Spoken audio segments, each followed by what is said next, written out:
প্রাতিষ্ঠানিক রূপ না থাকায় অস্তিত্ব সংকটে পড়েছে রাখাইন জনগোষ্ঠীর মাতৃভাষা। রাখাইনরা মাতৃভাষা বলতে পারলেও চর্চার অভাবে লিখতে পারছেন না। 2015 সালে প্রধানমন্ত্রীর বিশেষ শাখার অধীনে বরগুনার তালতলীতে রাখাইন মাতৃভাষা শিক্ষার একটি কর্মসূচি চালু হলেও তা 2 বছর পর বন্ধ হয়ে যায়। ফলে বিলুপ্তির পথে এগিয়ে যাচ্ছে প্রাচীন সমৃদ্ধ এই ভাষাটি। বরগুনার তালতলী থেকে জলিল আহমেদের তথ্যচিত্রে বিস্তারিত জানাচ্ছেন কাউসার আহমেদ। ভাষা আন্দোলনের মধ্য দিয়ে বাংলাদেশের সংখ্যাগরিষ্ঠ মানুষ মাতৃভাষার অধিকার প্রতিষ্ঠা করলেও এদেশের ক্ষুদ্র নৃগোষ্ঠীগুলো এখনও লড়াই করতে হচ্ছে নিজেদের মাতৃভাষার অস্তিত্ব রক্ষার জন্য। 2015 সালে বরগুনার রাখাইন অধ্যুষিত তালতলীতে রাখাইন মাতৃভাষা ও মৌলিক ধর্মীয় শিক্ষা কেন্দ্র চালু করা হলেও তা বন্ধ হয়ে যায় 3 বছরের মাথায়।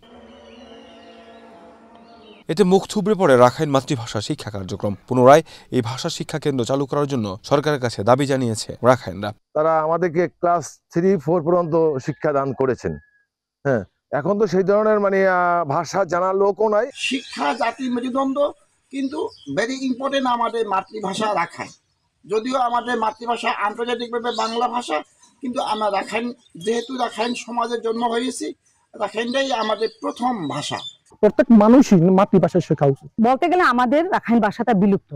যদি সরকার যদি এটা উদ্যোগ নেয়, যদি আমাদের প্রাইমারির মতো যদি প্রত্যেকটা পাড়া যদি এরকম একটা স্কুল যদি থাকতে, রাখাইন ভাষা শিক্ষা কেন্দ্র, বই পুস্তক যদি দিতে সরকারিভাবে, তাহলে এই রাখাইন ভাষাটা বিলুপ্ত হবে না। তারা বলতেও পারবে, লিখতেও পারবে। এই ভাষাটা যদি সংরক্ষণ করা হতো তাহলে আমরা সরকারের প্রতি অনেক কৃতজ্ঞ থাকতাম। আমরা আমাদের ভাষায় বলতে পারি কিন্তু লিখতে পারি না, কারণ হলো আমাদের ভাষায় আমাদের বই নিজেই আসে নাই। বন্ধ হওয়া ভাষা শিক্ষা কেন্দ্র পুনরায় চালু করার উদ্যোগ গ্রহণ করার কথা জানালেন উপজেলা প্রশাসনের শীর্ষ কর্মকর্তা। রাখাইন সম্প্রদায়ের জন্য 14টি পাড়া আছে।